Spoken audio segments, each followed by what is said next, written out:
Bueno, habíamos llegado ayer hasta los factores que afectan el equilibrio químico, ¿sí?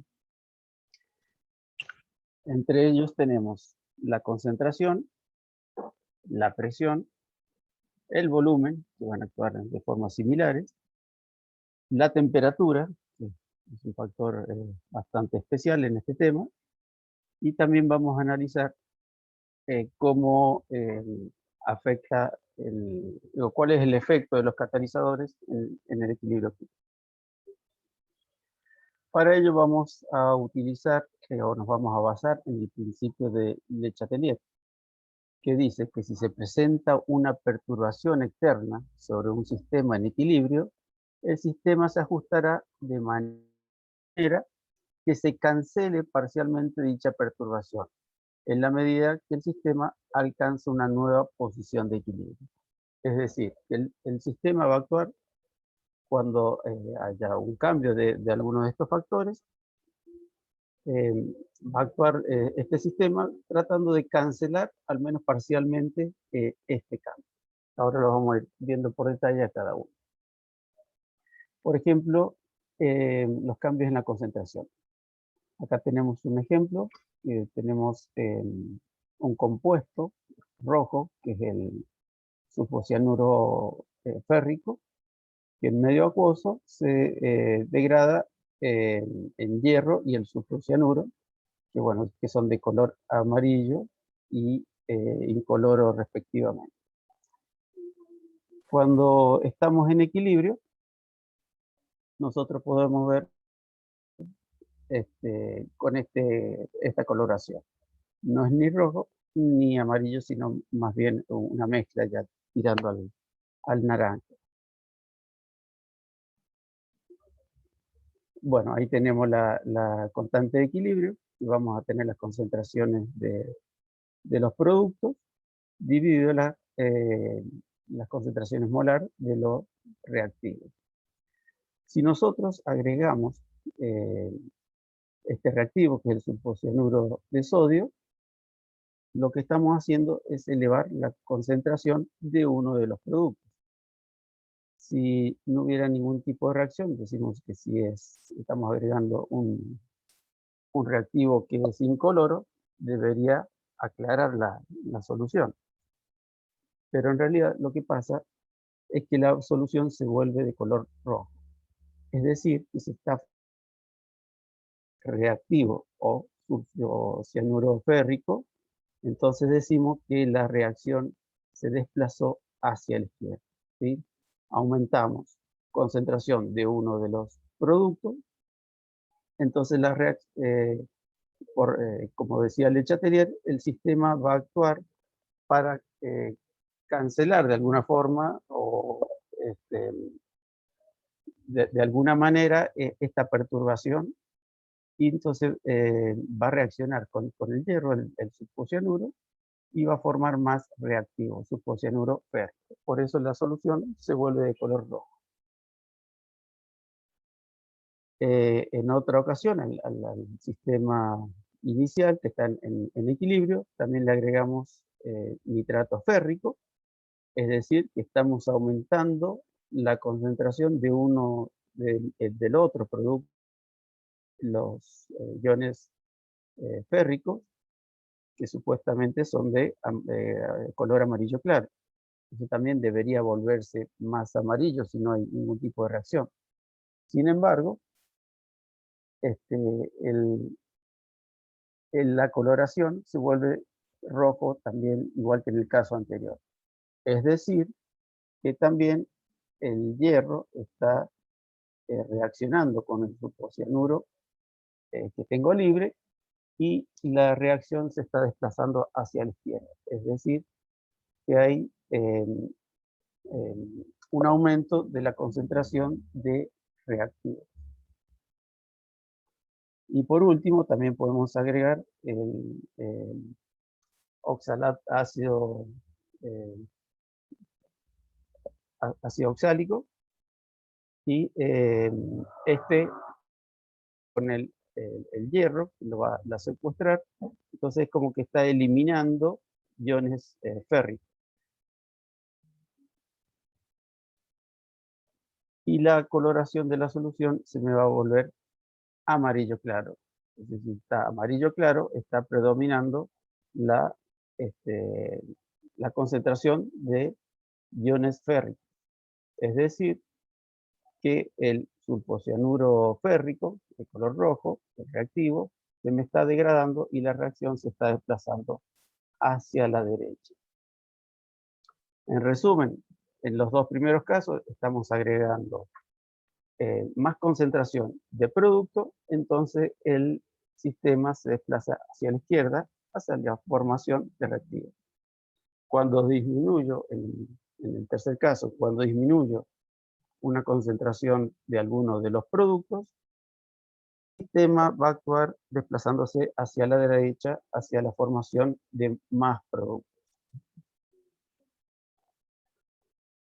Acá tenemos otro ejemplo, donde el nitrógeno reacciona con hidrógeno para formar amoníaco. Esta reacción tiene una constante de equilibrio de 2,37 por 10 a la menos 3. Este equilibrio se alcanza a los 720 grados centígrados. Vemos en un sistema que en el equilibrio tienen estas concentraciones de nitrógeno, 0,683 molar, de hidrógeno, 8,8 molar, pienso que es muy alta, y de amoníaco, 1,05 molar. Si nosotros elevamos la concentración del producto de 1,005 a 3,65. Para saber qué pasa con el equilibrio, bueno, estamos aumentando entonces la concentración de producto. Y ahora lo que hacemos es calcular el coeficiente de reacción, que recuerden, se calcula de la misma manera que la constante de equilibrio, pero con concentraciones que no están en el equilibrio. Entonces tenemos el numerador, la concentración del único producto, que es amoníaco, elevado al cuadrado. Entonces reemplazo la concentración de amoníaco por la nueva concentración que tengo, que es 3,65 molar al cuadrado.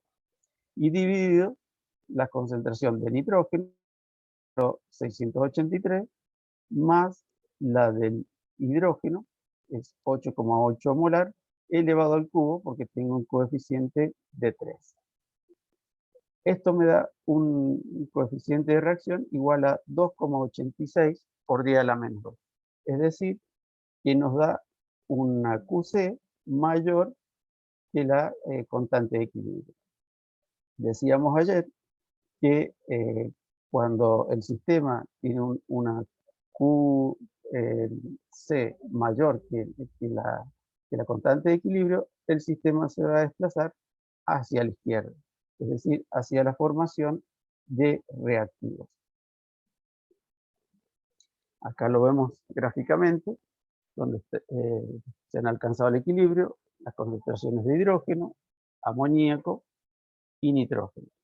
A nosotros agregar de amoníaco, parte de estos moles de amoníaco que hemos agregado se van a degradar, va a ir bajando su concentración y van a ir aumentando la de los reactivos.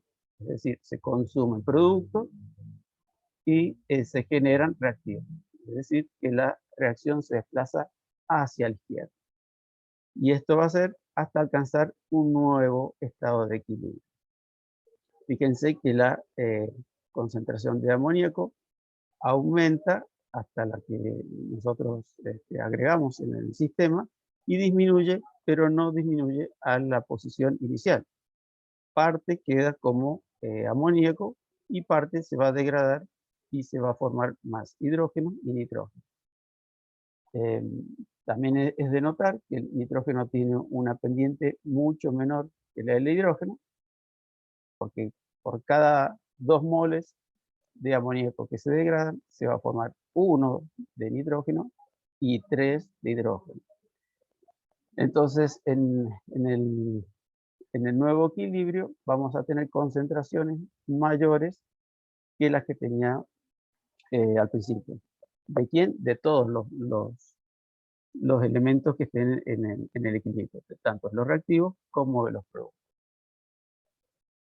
Entonces, podemos decir que a temperatura constante, la constante de equilibrio va a ser constante, no se va a modificar. Se van a aumentar las concentraciones de los reactivos porque se desplaza hacia la izquierda y cambia la composición en el equilibrio. Es decir, que las concentraciones en el equilibrio van a ser diferentes, pero la constante va a permanecer igual. Si lo vemos con una reacción genérica, A más B que da C más D, ya tenemos la constante de equilibrio, podemos entonces resumir que una adición de alguno de los reactivos, cuando aumento alguno de los reactivos, la reacción se va a desplazar hacia la derecha. Cuando elimino alguno de los reactivos, la reacción se va a desplazar hacia la izquierda, como si estuvieran en la balanza. Si yo adiciono algún producto, supongamos que de este lado están los productos, esta balanza, este platillo se va a ir más abajo. Entonces, ¿cómo vuelvo al equilibrio? Agregando más peso del otro lado, si se pudiera agregar, ¿no? En este caso, la reacción va a degradar los productos para formar reactivos. Entonces, al adicionar productos, la reacción se me va a desplazar hacia la izquierda. Por elimino productos, este platillo se me va para arriba, tengo que hacer más productos. Entonces, los reactivos van a reaccionar y me van a formar más productos, desplazándose el equilibrio hacia la derecha. Con respecto a los cambios de volumen y de presión, solamente los aplicamos cuando estamos hablando de gases, ¿sí? Porque para sólidos y líquidos estos cambios no tienen efecto. Habíamos visto ayer con la ecuación de los gases, si nosotros pasamos dividiendo el volumen, tenemos n moles sobre el volumen, que sería la concentración. Es decir, que la presión es proporcional, directamente proporcional a la concentración. Entonces, si yo tengo, por ejemplo, esta reacción, que vimos ayer también, que es el tetróxido de dinitrógeno, que son estos esferas más grandes, que tienen los 4 oxígenos rojos, van a pasar a 2 moléculas de dióxido de nitrógeno, que son estas otras más pequeñas. Si una vez que alcanzamos el equilibrio y nosotros aumentamos la presión, ¿sí? Bajamos el émbolo, vamos a tener la misma cantidad de moles de cada una de estas sustancias, pero en un volumen menor. Entonces la concentración va a ser mayor. Entonces, al aumentar la presión, aumentamos la concentración. Entonces, si aumentamos la presión, es como si estamos aumentando las concentraciones de reactivos como de productos. ¿Cuál va a ser la diferencia? En este caso, que la concentración del producto está elevado al cuadrado. Entonces, el numerador va a aumentar más que el denominador. Al ser más grande el numerador, QC va a ser mayor que la constante de equilibrio. Como decíamos ayer también, cuando la QC es mayor que la constante de equilibrio, el sistema se va a desplazar hacia la izquierda, hacia la formación de reactivos. Entonces, si aumentamos la presión, aumenta la concentración. Tendremos que ver en el análisis del coeficiente de reacción cuál de los dos términos aumenta más, el numerador y el denominador, a ver si el sistema se tiene que desplazar hacia la derecha o hacia la izquierda. En este caso, como Q es mayor que la constante de equilibrio, el sistema se va a desplazar hacia la izquierda, es decir, hacia la formación de reactivos. Por eso podemos decir que un aumento en la presión va a favorecer la reacción que reduce el número total de moles. No importa si hacia la derecha o hacia la izquierda, sino donde tengamos menor cantidad de moles. En este caso, los reactivos tienen menor cantidad de moles, entonces un aumento de la presión va a hacer que el sistema se desplace hacia la izquierda. Por el contrario, una disminución de la presión va a favorecer la reacción que aumenta el número total de moles. Es decir, que si disminuyo la presión, si fuera acá hacia la izquierda, hacia este lado o a una presión mucho menor, el sistema se va a desplazar hacia el término que aumenta el número total de moles. Es increíble lo fácil que la gente explica las cosas. Bueno, los profesionales. Yo fui reconfundido en cuanto en un minuto y medio. Es más o menos bueno. José Fernando, si puedes silenciar. En las reacciones que no cambia el número de moles, el cambio de la presión no va a modificar el equilibrio. ¿Sí? Si acá tuviera de un mol de este compuesto se genera un mol de otro compuesto, los cambios de presiones no van a generar cambios en el equilibrio.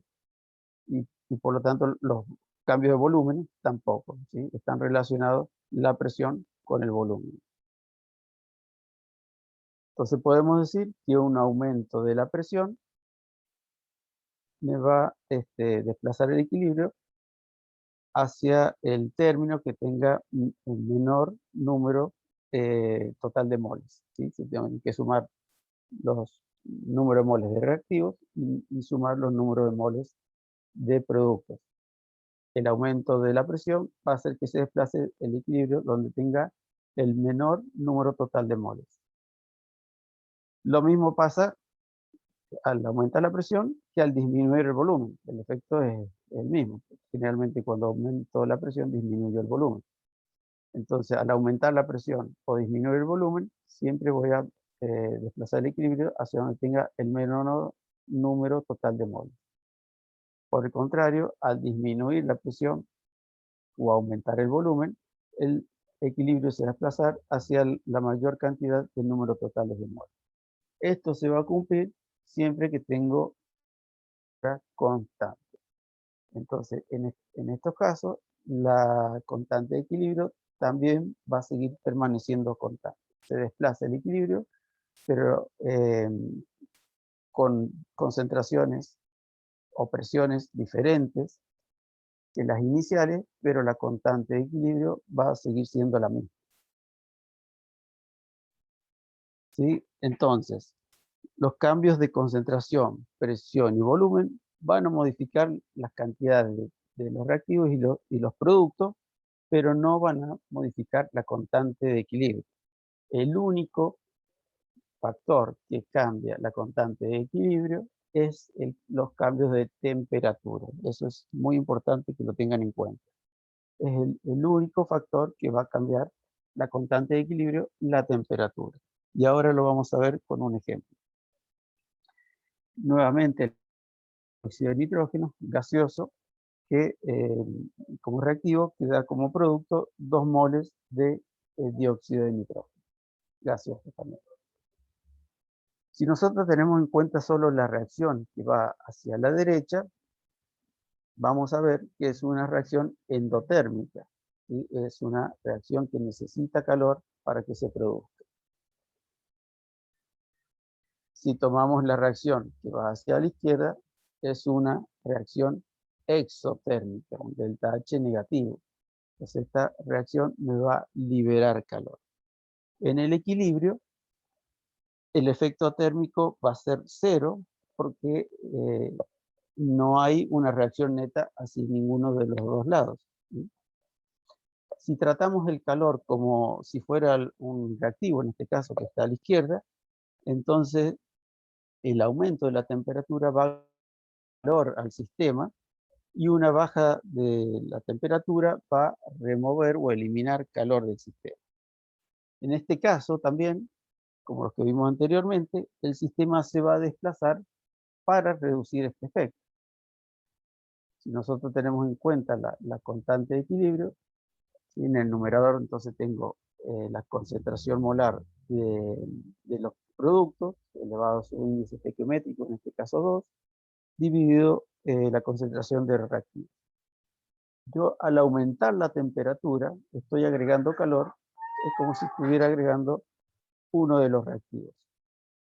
Como vimos recién por Le Chatelier, al agregar o aumentar la concentración de los reactivos, el sistema se desplaza hacia la derecha.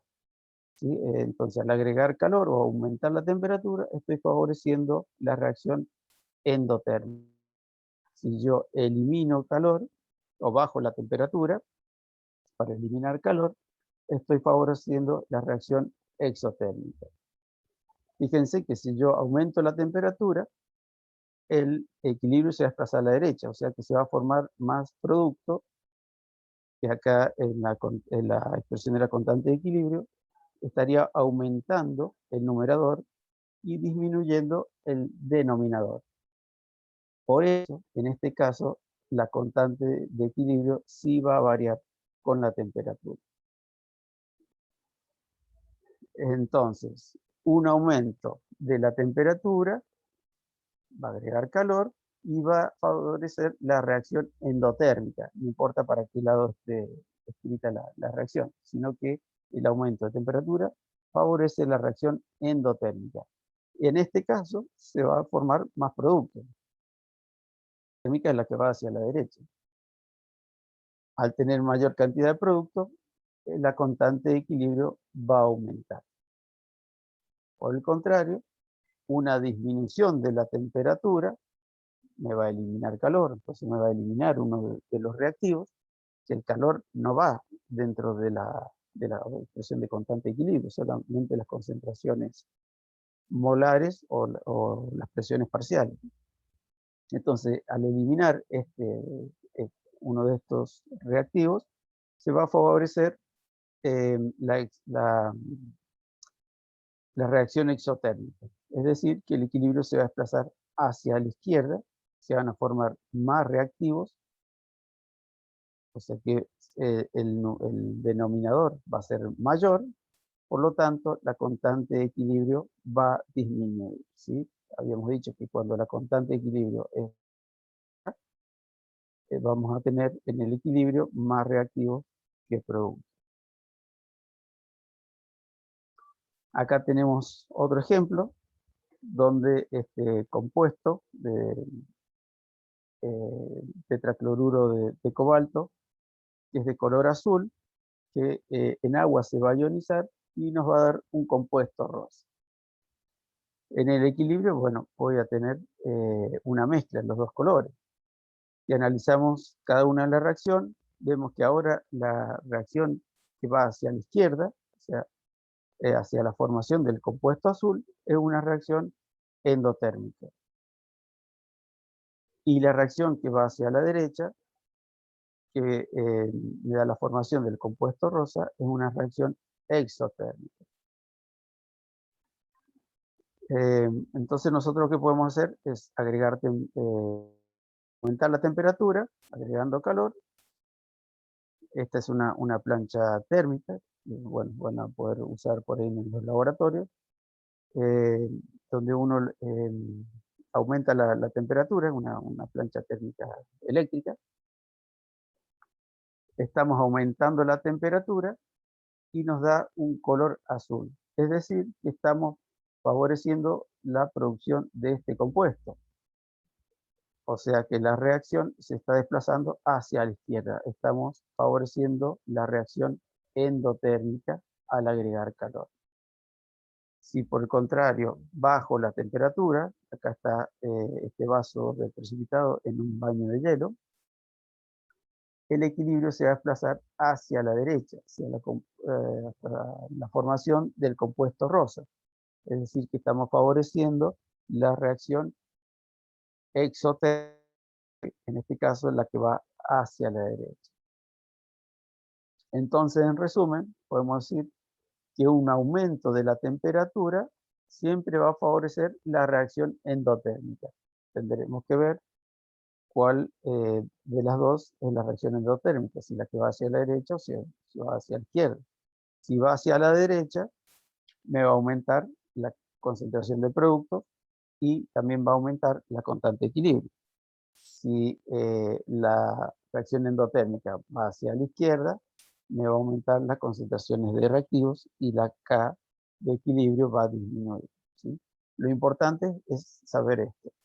Y también, bueno, una disminución de la temperatura, como en este caso, va a favorecer siempre una reacción exotérmica. ¿Sí? Esto también es muy importante que lo tengan en cuenta. Y como les dije recién, la constante de equilibrio solo va a ser alterada con los cambios de temperatura. Tanto los cambios de concentración, presión y volumen van a desplazar el equilibrio, pero la constante va a permanecer igual siempre y cuando no cambie la temperatura. Y bueno, y también analizamos lo que es el efecto del catalizador. Si nosotros tenemos productos que van a pasar, reactivos que van a pasar a productos, tienen una energía menor los productos, por eso la reacción espontánea. Antes de llegar a los productos tienen que pasar por un estado de activación donde tienen que temperatura. Con el catalizador tiene un cierto nivel de energía y lo que hace el catalizador es disminuir este nivel de energía. Por lo tanto, el pasaje de los reactivos a los productos va a ser más fácil porque se necesita menos energía. Entonces, podemos decir que los efectos del catalizador es que va a aumentar la rapidez de la reacción porque no tiene que disponer de tanta energía, sino que con menor cantidad de energías va a poder pasar rápidamente a productos. Entonces va a aumentar la rapidez de la reacción, va a disminuir la energía de activación, pero en ambos sentidos, tanto de reactivos a productos como de productos a reactivos. Y las velocidades aumentan eh, hacia la reacción que va hacia la derecha o hacia la que va a la izquierda. No me va a modificar la constante de equilibrio. Como le dije recién, el único factor que cambia la constante de equilibrio es la temperatura. Entonces, tampoco va a producir un desplazamiento del equilibrio. Entonces, en conclusión, ¿qué es lo que hace el catalizador? Solamente aumenta la velocidad de reacción. El equilibrio no va a cambiar, solamente va a hacer que se alcance más rápido. Y si el sistema ya está en equilibrio y coloco catalizador en este sistema, no va a producir ningún cambio. Entonces acá ni siquiera aplicamos el Chatelier, porque no producen ningún cambio ni en los productos ni en los reactivos, solamente cambia de la reacción, las dos velocidades, tanto hacia la derecha como hacia la izquierda. Entonces acá en resumen podemos decir que la concentración, la presión y el volumen me van a cambiar las concentraciones o las presiones en el equilibrio, pero no van a cambiar la constante de equilibrio. En cambio la temperatura sí es el único factor que me va a cambiar la constante de equilibrio, el único, recuérdenlo. Y el catalizador solamente me va a aumentar la rapidez, no me va a modificar ni las concentraciones ni la constante, solo aumenta la velocidad de reacción.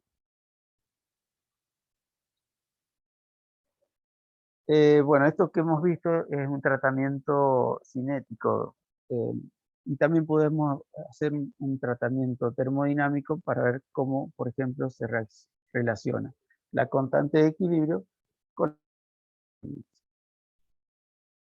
Para eso utilizamos esta ecuación que bueno, la vimos la semana pasada con el doctor Zubire, donde tenemos que el delta G es igual a la variación de energía libre estándar más RT por el logaritmo natural de Q o el coeficiente de reacción.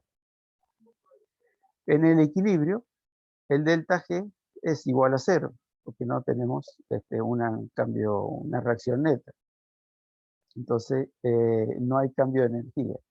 Y el Q lo podemos reemplazar por la constante de equilibrio.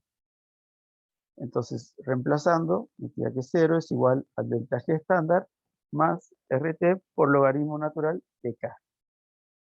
Y despejamos delta G, nos queda que es igual al menos RT por el logaritmo natural de K, y esto es lo que denominamos isoterma de Van 't Hoff, y es la que vamos a utilizar ahora para hacer este tratamiento, para ver cómo se relaciona la constante con la energía libre.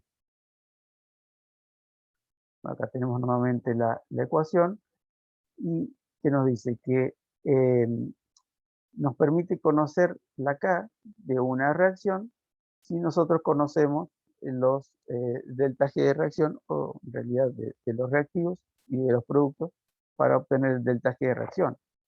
O nos permite conocer el delta G de reacción a partir de la K que esté tabulado o que en realidad se ha determinado experimentalmente.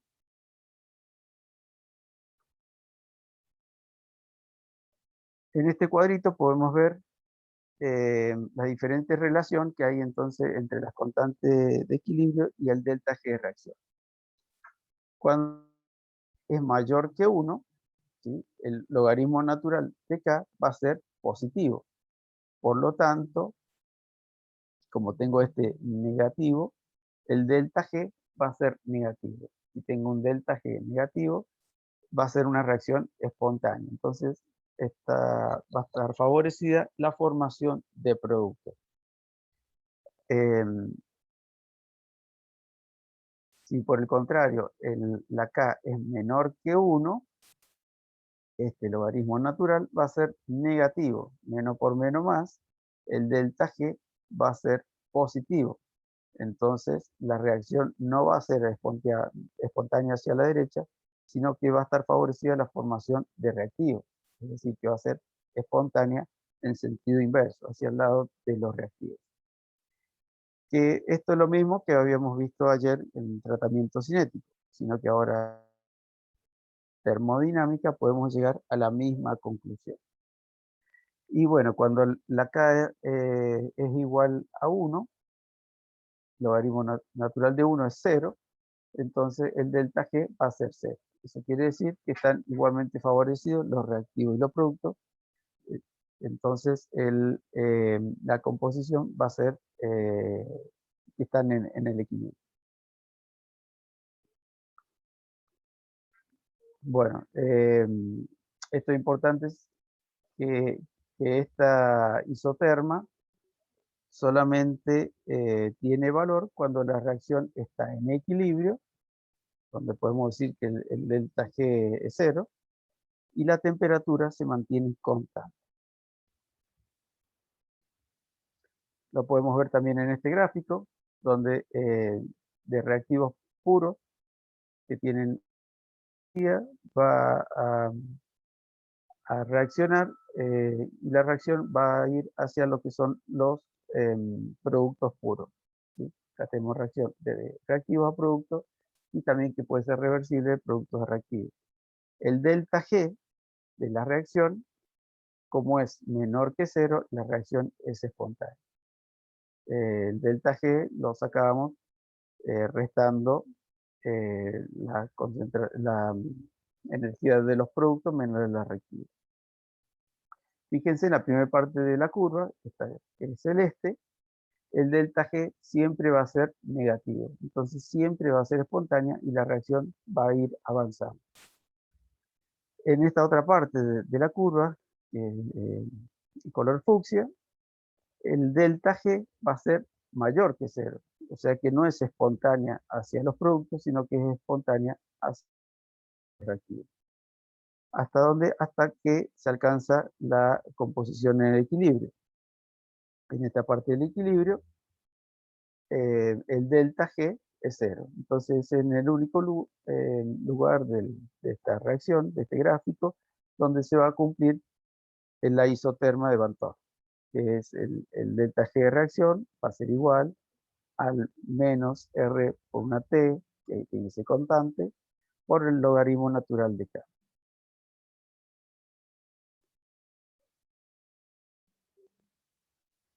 Bueno, también podemos relacionar la constante de equilibrio con la temperatura. Para eso utilizamos la ecuación de Van 't Hoff.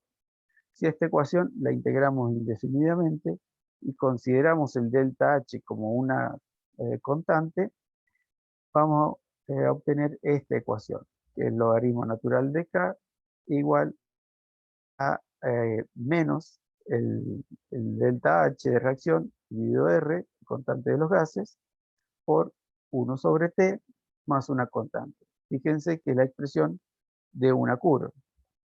El logaritmo natural de K sería las I, 1 sobre T, X, y este factor sería la pendiente de la curva.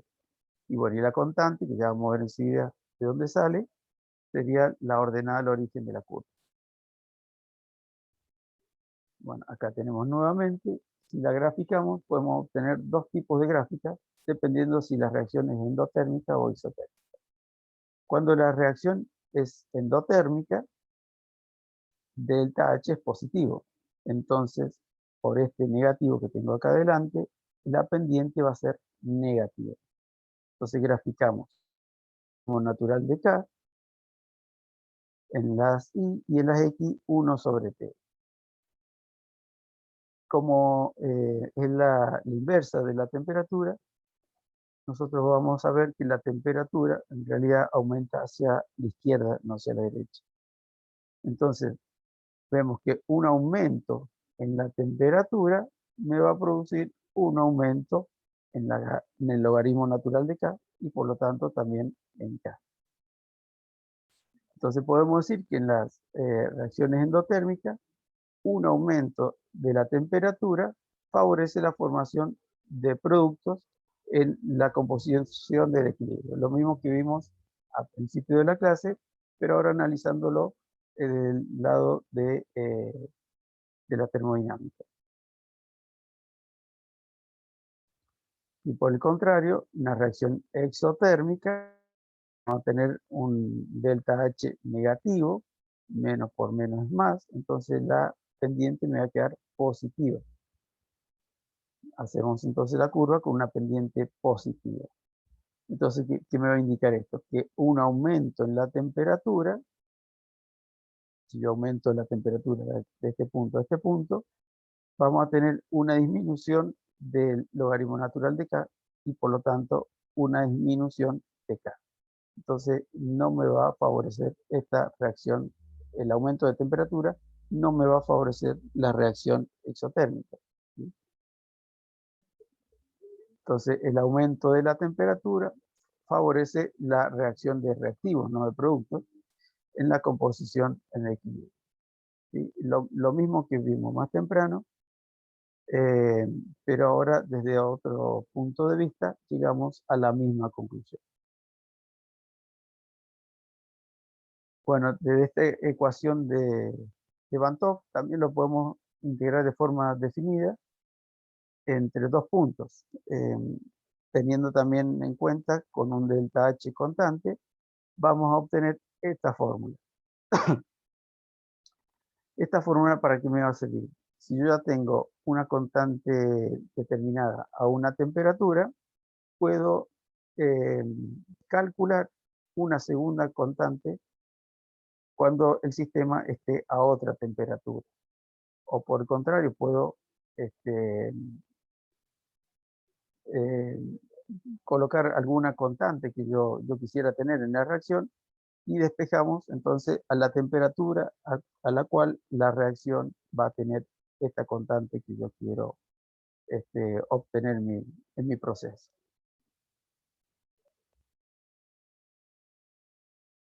Bueno, acá tenemos nuevamente esta ecuación que vimos recién.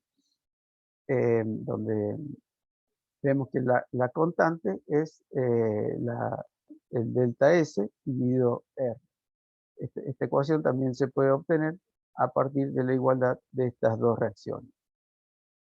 Entonces acá vamos a ver que tenemos tanto un término entrópico como un término energético. Y de acá, ¿qué conclusión podemos sacar?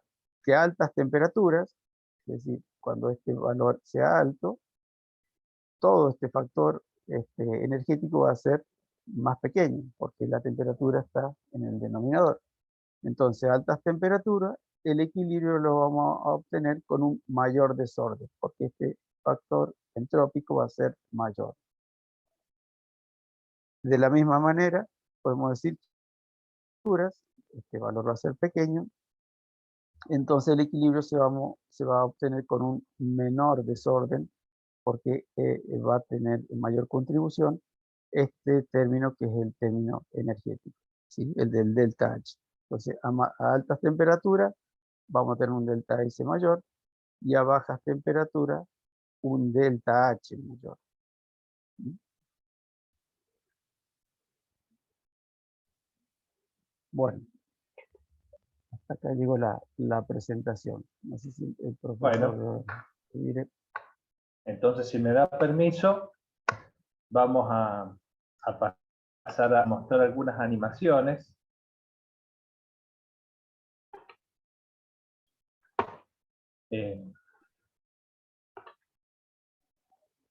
Bien, porque vale la pena recordar que muchas veces en estas clases que son virtuales estamos trabajando con nuestros equipos que siempre son obsoletos, ¿sí? Con nuestra señal de internet que es mala, pero muchas veces la que hemos tenido en la facultad ha sido peor. Así que sepan tenernos paciencia en ese sentido. Bien, entonces, por una cuestión de facilidad, que ahora se le veía complicado al profesor, le voy a mostrar algunas simulaciones que básicamente nos van a contar lo mismo que nos ha enseñado el profesor hasta ahora. Supongo que ya están viendo todo una pantalla negra con una cajita, ¿no es cierto? Sí, sí. Bien. Entonces, a ver, necesito. Bueno. Vamos a empezar, mientras vamos charlando, a agregar algunas partículas que vayan trabajando. Mira, agregamos, tenemos un sistema reactivo A, ¿sí? Donde hemos agregado 100 partículas, ¿sí? Y bueno, cada partícula tiene su energía cinética y bueno, también hay un componente potencial que le hace que estén acá rebotando y saltando. Alguna proporción de ellas pasan al otro lado, ¿sí? Como las condiciones son simétricas, como las dos están a la misma energía, los valores de esa proporción en algún momento se van a hacer iguales, ¿sí? Una cuestión lógica del equilibrio. Primera cosa a observar que me interesa que lo miren y se lo fijen, es que acá vemos la naturaleza dinámica del equilibrio, que era quizás el primer postulado que hacíamos referencia que era importante, ¿sí? En algún momento nos van a quedar a lo mejor 50 partículas de cada lado, pero no son 50 partículas estáticas, ¿sí? Una partícula de este lado en algún momento tiene la libertad de pasar hacia los productos y los productos en algún momento tienen la libertad de pasar hacia los reactivos, ¿sí? Entonces, primera consideración que solicitamos que lo entiendan bien y si no pregunten todo lo que haga falta. Vemos acá que la naturaleza del equilibrio entre las partículas y sobre todo todos los equilibrios en química son equilibrios dinámicos. ¿A qué nos referimos? A esto que estamos observando. Una partícula de reactivo en algún momento tiene la energía suficiente y pasa a producto. Y una partícula de producto pasa a reactivo. ¿Sí? Bien. Entonces, vamos a llegar a ese valor de equilibrio. ¿Sí?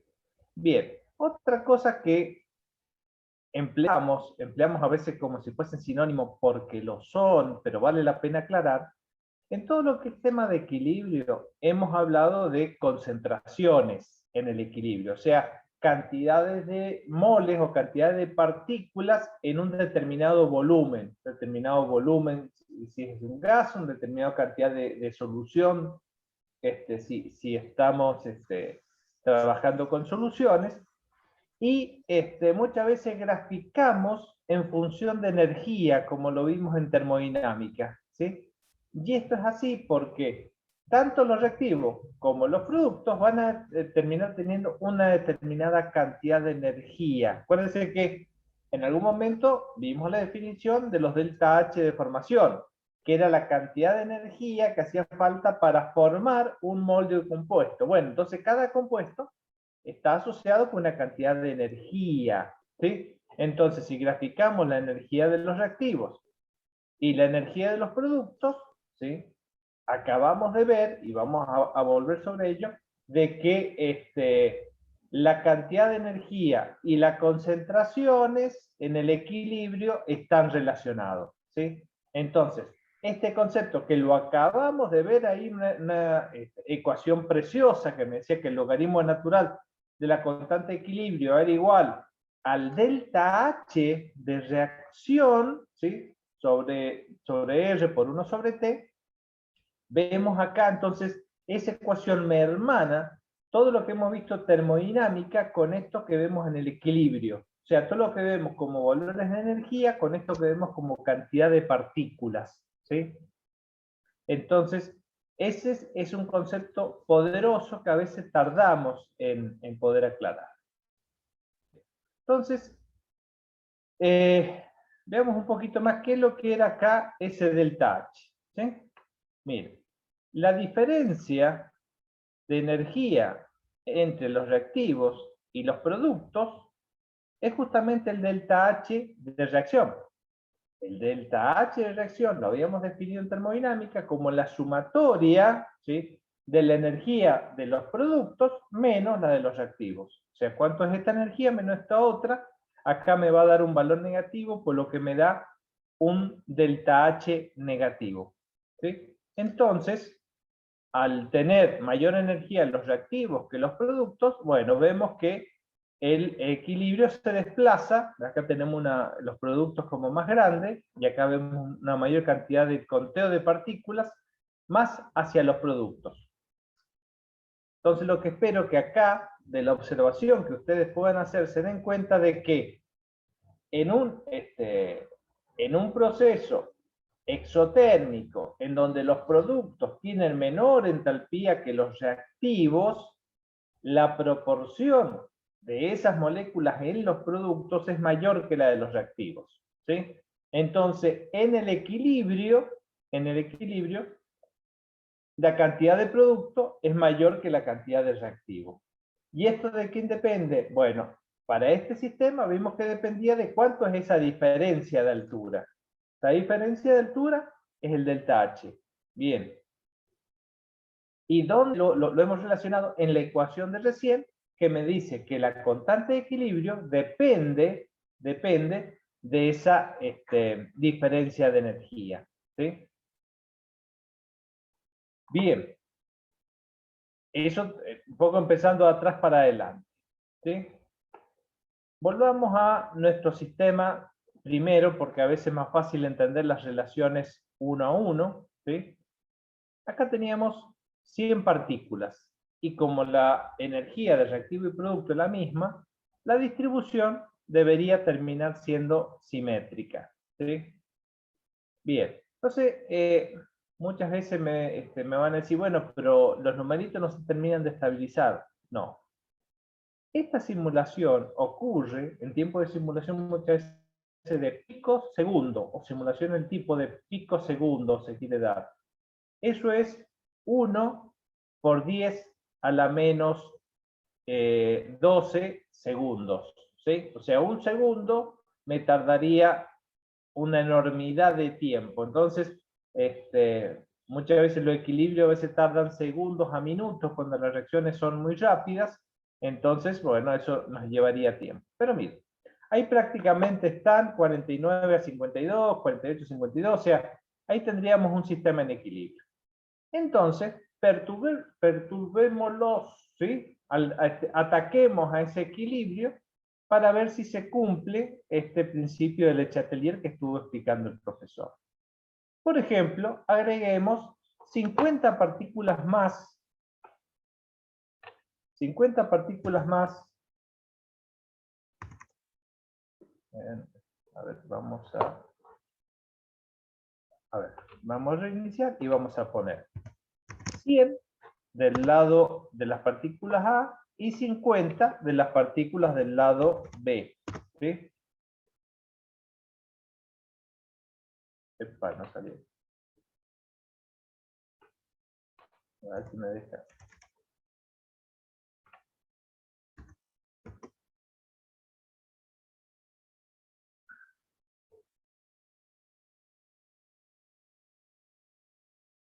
Bueno, me deja agregar de un solo lado. Pero entonces, si con 100 teníamos 50 cada uno, vamos a, pongámosle entonces 200, por ejemplo.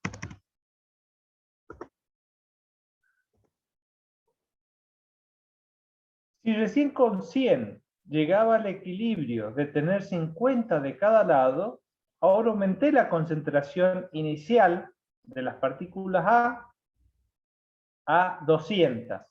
Entonces, piensen ustedes, el equilibrio, ¿cuándo lo vamos a alcanzar? ¿Sí? ¿Cuando yo vuelva a tener las 50 o cuando tenga 100? ¿Sí?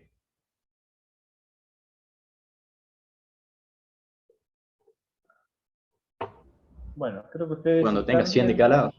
Muy bien, perfecto. Entonces, fíjate que lo que decía el profesor recién en el equilibrio del Chatelier con respecto a la variación de las concentraciones, me decía, si yo agrego mayor cantidad de reactivo, se me va a formar mayor cantidad de producto que el que tenía en el equilibrio. Entonces, cuando yo partía con 100 partículas de reactivo, terminaba teniendo un estado de equilibrio de 50 y 50. ¿Sí? Ahora, agrego más reactivo, agrego 200 partículas del reactivo A, ¿sí? Entonces el equilibrio va a avanzar hasta que yo tenga 100 y 100.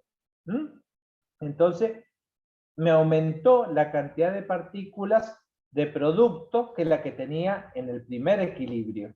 ¿Sí?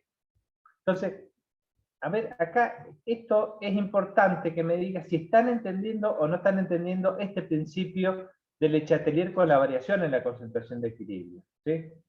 Lo mismo podríamos hacerlo al revés. ¿Sí? Supongamos que agregamos 200 partículas en los productos. ¿Sí?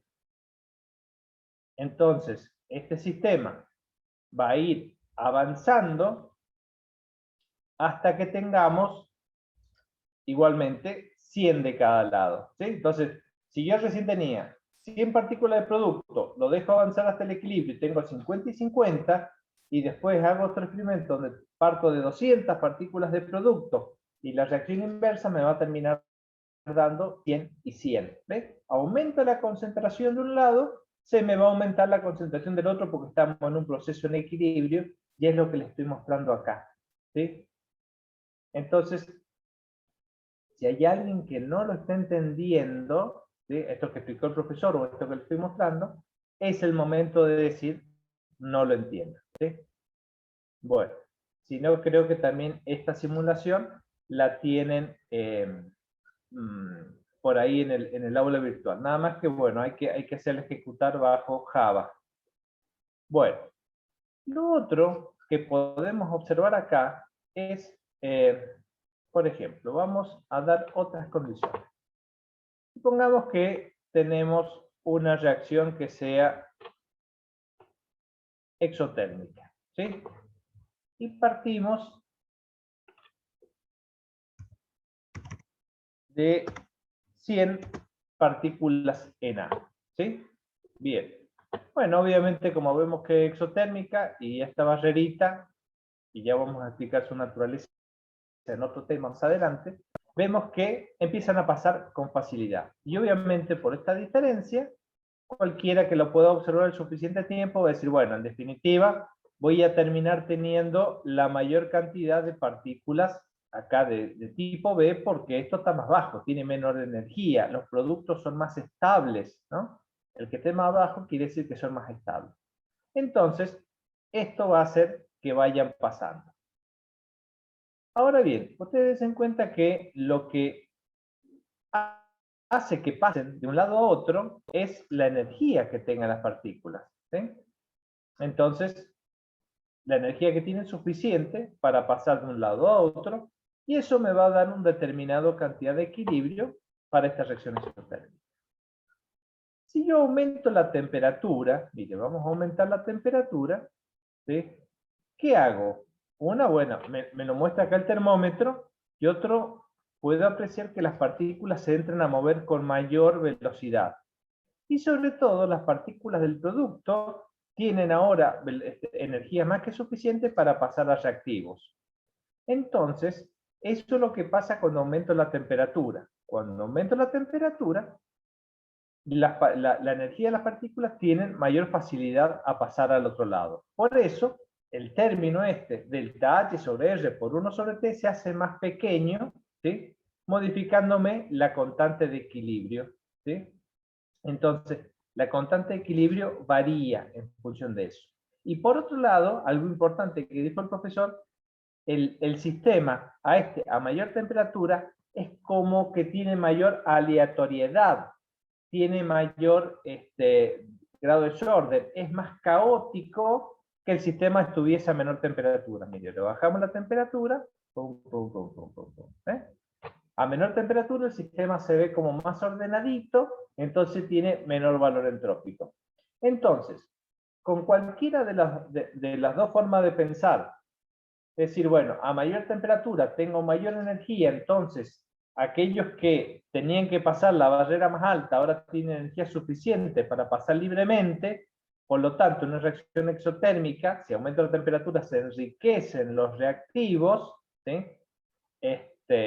Lo mismo al revés si fuese la endotérmica, es simplemente el otro caso, o bien, a decir, al aumentar la temperatura me aumenta la entropía del sistema, me disminuye el término entálpico, entonces también eso me hace variar la constante de equilibrio en el mismo sentido que mostró el profesor, ¿sí? Entonces, no son ecuaciones que me tenga que aprender de memoria, sino que tengo que interpretarla en función de un modelo de este tipo. Bien. Veamos un modelo un poco más químico. A ver si me deja. Bien, ahí tenemos un poquito más de pantalla. Bueno, tenemos acá, vamos a trabajar en algunos ejemplos con estos tipos de moléculas. Fíjense que tienen la misma cantidad de átomos. Tenemos 2 carbonos, 2 hidrógenos y 2 cloros. Como las dos moléculas tienen la misma cantidad de átomos en distintas distribuciones geométricas, se llaman isómeros, ¿sí? Estos dos son isómeros. Entonces, como son 2 carbonos unidos por un doble enlace, va a ser eteno. Y como tiene 2 cloros, va a ser un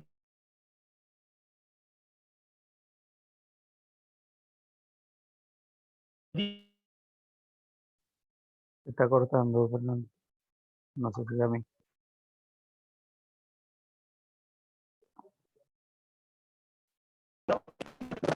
¿Hola? ¿Me Hola. estás cortando? Sí, Sí. ahí mejoró. A ver, si no cambio. No, ahora está bien. Te quedaste Bueno, congelado varios segundos. Ahora está sí, bien. sí, pero me parece que es esto es, como decíamos, nuestro hardware propio, que Sí, siempre son obsoletos, ¿no? tal cual. Tendió a quedarse clavada la computadora. Bueno, entonces, decíamos que estos isómeros se diferencian entre la forma trans, cuando los dos están de distintos lados del doble enlace, ¿sí? ¿Ves que está el doble enlace? Uno se llama trans, y cuando están los dos del mismo lado del doble enlace se llaman cis, ¿sí? Bien. Otro tipo de nomenclatura que van a disfrutar ampliamente cuando hagan química orgánica. Pero bueno, acá lo necesitamos para poder avanzar con el tema. Entonces, ¿qué vamos a ver? ¿Cómo se transforma uno en otro? ¿Sí? Acá tenemos el isómero trans, que al ir avanzando hacia el cis, que va rotando el doble enlace, que obviamente consume mucha energía, pero acá lo vamos a ver como si fuese posible hasta llegar al cis, ¿sí? Entonces acá tenemos esta transformación entre el cis y el trans, ¿no? Entendemos que entiendan que esa es la reacción que vamos a ver. Bueno, entonces vamos a poner un sistema en equilibrio. A ver si se alcanzan, si se puede alcanzar a ver en la simulación. Fíjese que las partículas pasan lo mismo que siempre, ¿sí? Se trasladan, rotan y vibran. Pero estas además se están transformando. Fíjese que muchas veces un cis pasa a trans y un trans pasa a cis.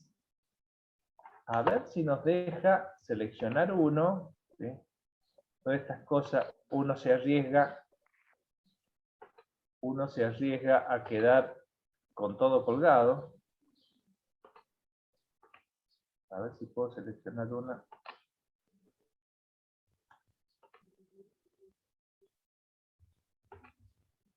Y vamos a seguir qué le pasa a esa molécula, por ejemplo.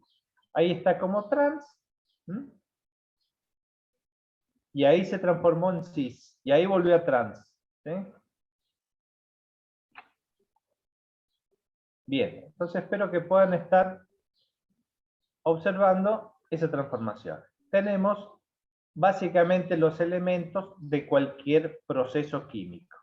Bueno, vamos a hacerlo ahora un poquito más visible.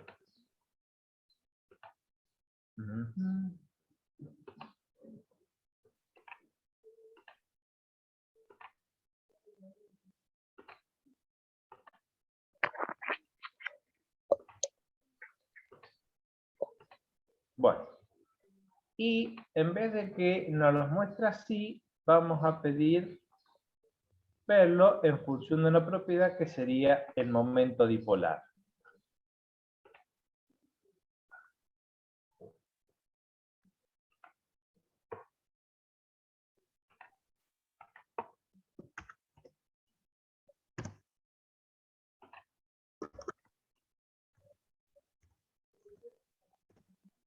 Bien. Entonces acá vemos que básicamente nos aparecen dos colores. Espero que ustedes ya lo puedan estar viendo, ¿sí? Un isómero me va a aparecer en rojo, que es el cis, y el otro isómero me va a aparecer en azul, que es el trans, ¿sí? Entonces acá, y bueno, por ahí aparece un flash en blanco, que es cuando está cambiando, que es su punto de transición, su estado de transición entre una conformación y otra. Entonces, nuevamente acá, ya para un proceso químico, vuelvo a hacer hincapié en el sistema. Observemos que los equilibrios en química son dinámicos, ¿sí? Permanentemente se están transformando una partícula de un tipo en otra, ¿sí? Entonces, y en el equilibrio podemos decir, hay una velocidad de transformación de los trans a cis, que esa velocidad de transformación es igual de cis a trans.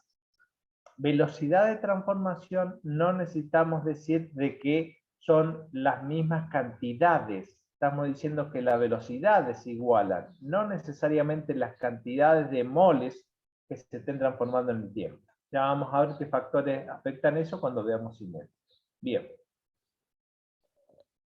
Si hay alguna duda, simplemente ustedes interrumpan y pregunten. Entonces con esto ya vimos una naturaleza del equilibrio dinámico. Ahora, eso mismo que teníamos recién, ¿sí? El mismo sistema de cis y de trans, vamos a ver cómo lo afectamos con la temperatura. Vamos a iniciar una simulación y vamos a ver en este gráfico que tenemos cargado las distribuciones en el número relativo de partículas entre el cis y el trans. ¿Quiénes son estos? Bueno, en función del momento dipolar. Tendría que haberme detenido con eso recién. a ver, volvamos, porque realmente más vale en esta se hacía más fácil.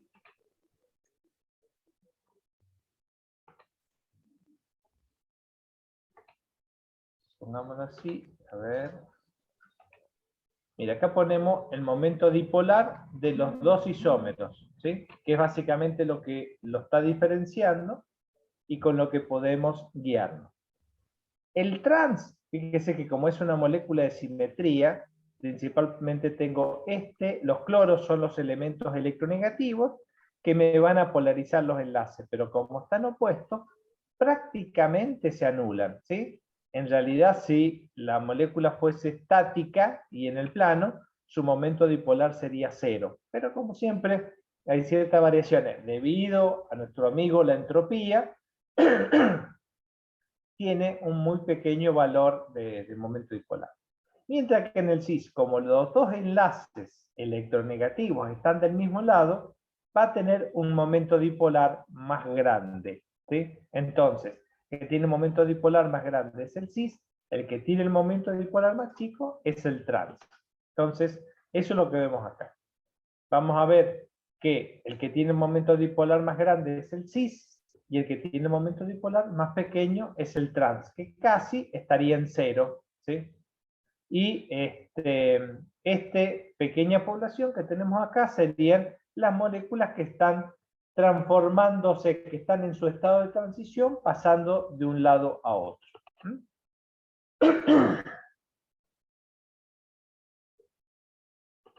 Podemos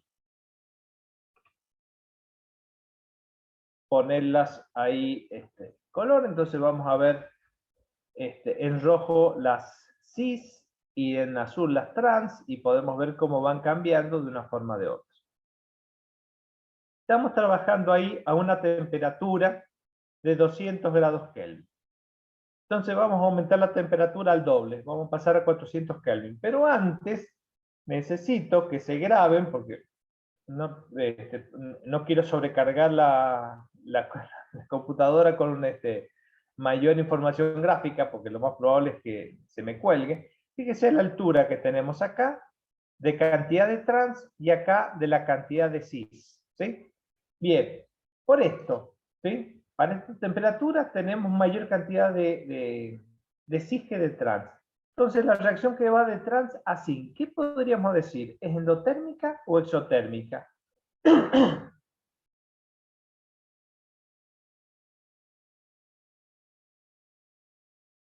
Y con otras, a veces con pelotitas, es pregunta del parcial justamente de segunda y tercera ley. Así que nos viene bien esta pregunta.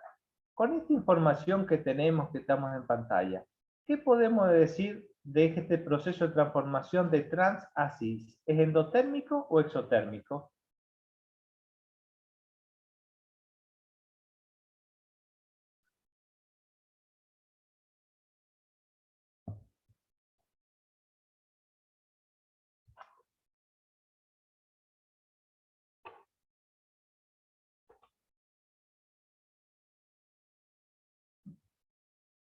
Voy a detener el video mío para evitar que se nos corte. Enseguida vuelvo con imagen. Bueno, estaba esperando a ver si alguien me estaba escuchando y saber que no me corté. ¿Qué podemos, a ver, qué arriesgaría? Endotérmico. Bueno, a ver, ¿alguien más? En el chat hay otro endotérmico. Otro endotérmico. Bueno, a ver, pensemos en lo que vimos la semana pasada. Nosotros, obviamente, este proceso es espontáneo desde trans a cis, porque vemos que tenemos mayor cantidad de cis, ¿no? Entonces, hay un cierto valor de espontaneidad en este equilibrio de pasar de trans a cis. Entonces, si hay cierto valor de espontaneidad, veamos qué pasa con los dos términos importantes. El delta H, que es el que queremos averiguar, y el delta S, ¿sí? Acá, básicamente, la entropía no vemos que cambie mucho, que cambie significativamente. Seguramente que tiene un valor pequeño. Entonces, si el proceso es espontáneo y la entropía no juega tanto, lo que estamos teniendo acá es que el que está gobernando que el delta G sea negativo es que el delta H sea negativo. ¿Sí? ¿Me entienden el razonamiento? Tengo un proceso donde la entropía ni entre reactivo y producto cambia porque tengo la misma cantidad de moléculas en reactivos y en productos, los dos están en fase gaseosa, son la misma cantidad, entonces el delta S, mucho que no jueguen este partido. Pero tengo un delta G negativo porque obviamente veo que hay una tendencia del trans a pasar a cis, y entonces si el delta G es negativo, no me queda otra que el delta H sea negativo. Entonces, el proceso de pasar de trans a cis, vuelvo a preguntar, ¿es endotérmico o exotérmico?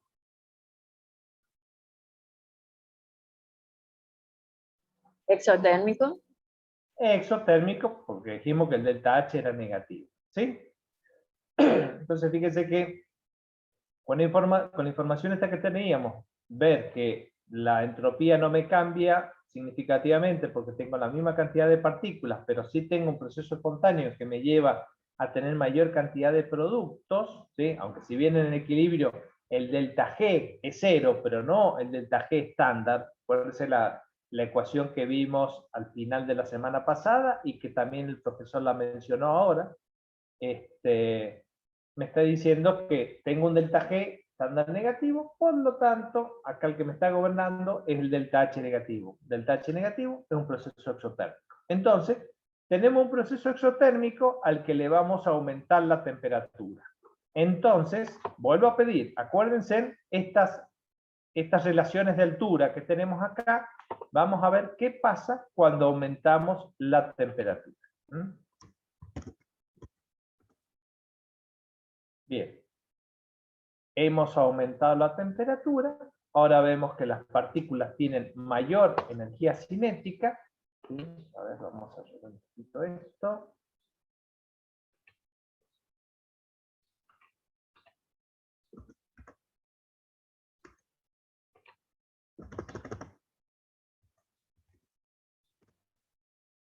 Bien, ahí vemos las partículas que estaban, entonces vemos que hay mayor movimiento, obviamente aumentó la temperatura, con el aumento de la temperatura me aumentó la entropía, y también me aumenta la cantidad de interconversiones. ¿Sí? Ahora, ¿qué pasó con la cantidad de trans? ¿Sí?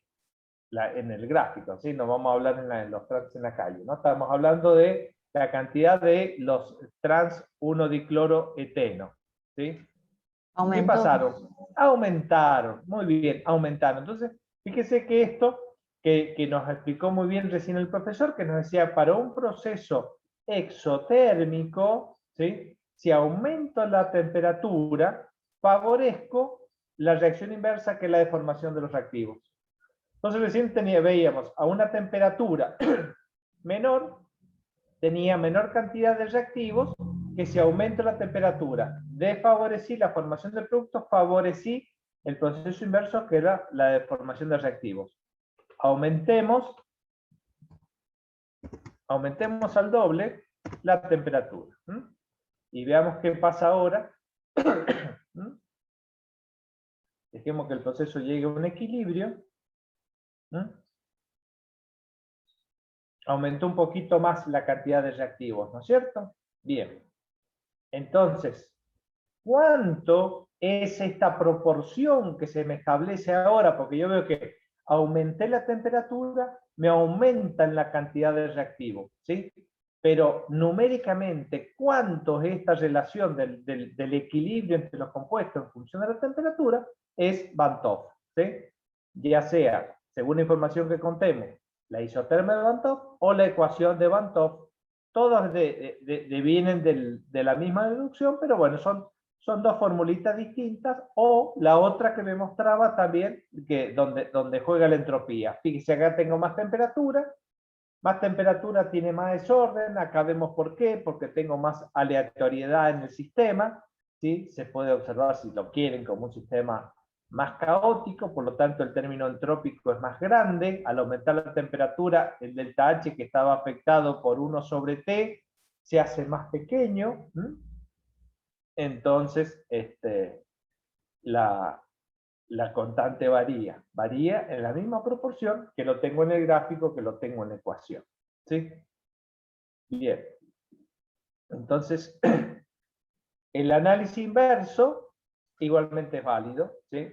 Si yo digo, bueno, a ver, voy a pensar qué pasa en la reacción de cis a trans, que es una reacción endotérmica. Bueno, al aumentar la temperatura, favorecí la producción del isómero trans. Bien. Cualquier duda que no se entienda, que se me haya cortado, siéntanse en toda la libertad de volver a preguntar. Ahora vamos a ver cómo nos afecta la presión, ¿sí?, sobre una reacción, que también lo explicó el profesor con las ecuaciones. Acá lo vamos a ver con una simulación. La reacción que vamos a ver es que el yodo, el yodo molecular, yodo 2, que está en fase gaseosa, va a estar en equilibrio con el yodo atómico, también en fase gaseosa. Acá como lo vemos, porque todo tiene el mismo color. Las que están como dímero, dos pelotitas unidas, es el yodo molecular. Y las que están solitas, ¿sí?, es el yodo atómico. Entonces nosotros vamos a graficar cantidad de moléculas de yodo en función del tiempo, cantidad de moléculas de yodo molecular en función del tiempo, ¿sí?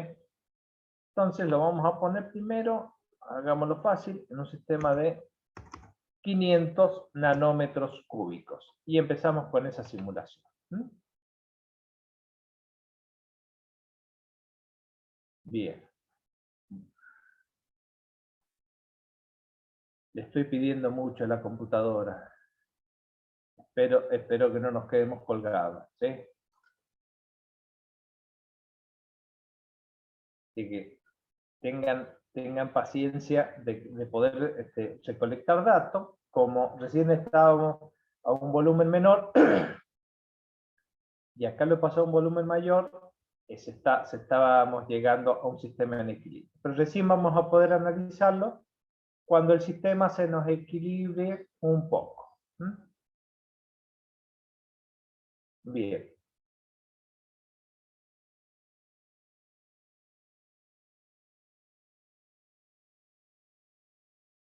Bueno, vamos considerando que ahí estamos en equilibrio.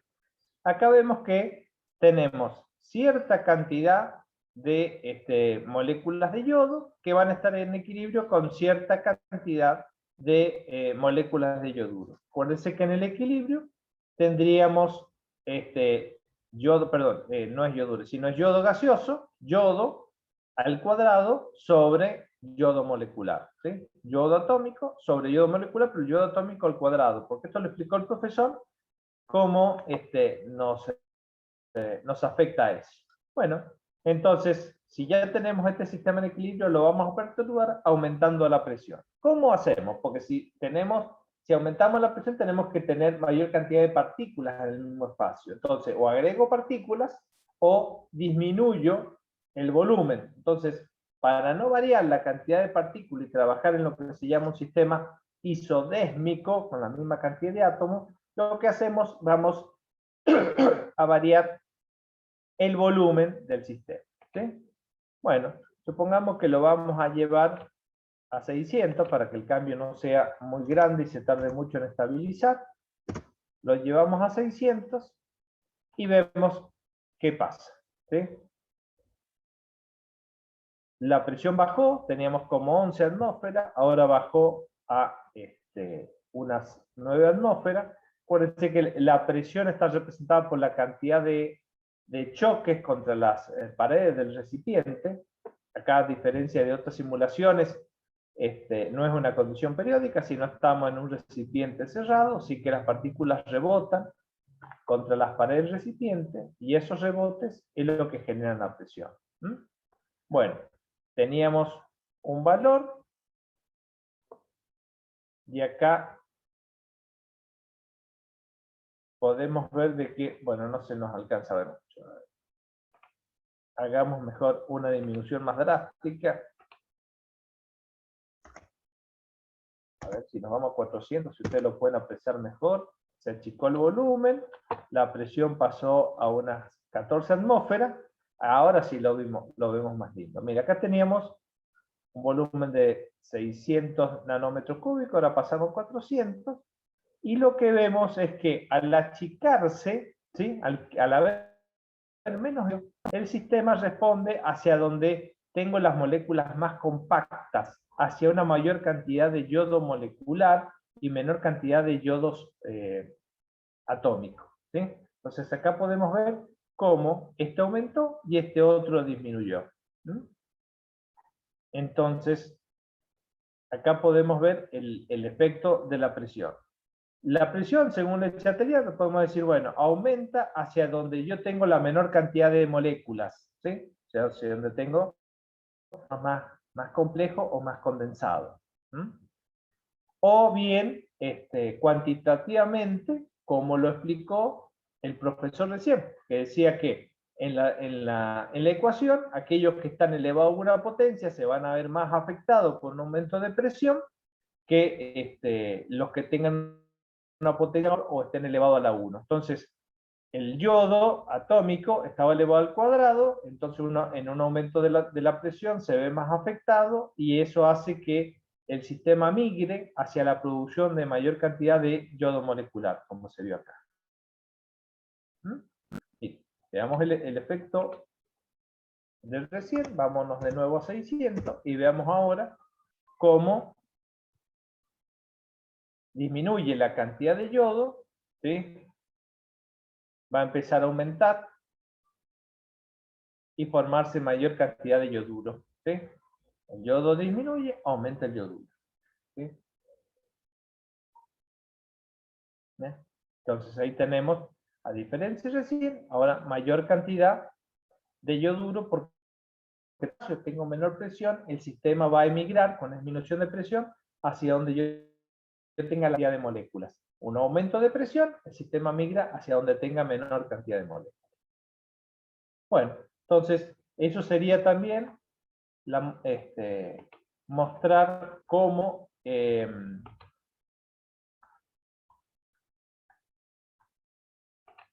los sistemas varían en función del Chatelier. ¿Sí? ¿Se entendió? ¿Presentaron dudas? ¿Sí?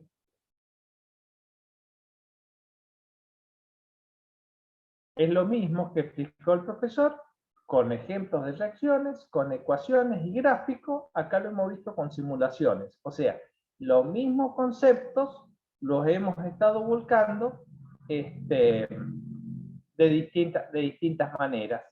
Porque en definitiva lo importante es hacerme incorporar un determinado modelo molecular que me sirva para poder entender y resolver la situación. ¿Sí? Ya han visto ustedes que estas materias y el resto de las químicas no se aprenden memorizando, ¿sí? Sino entendiendo. Entonces es importante que entiendan estos conceptos que tratamos de compartir.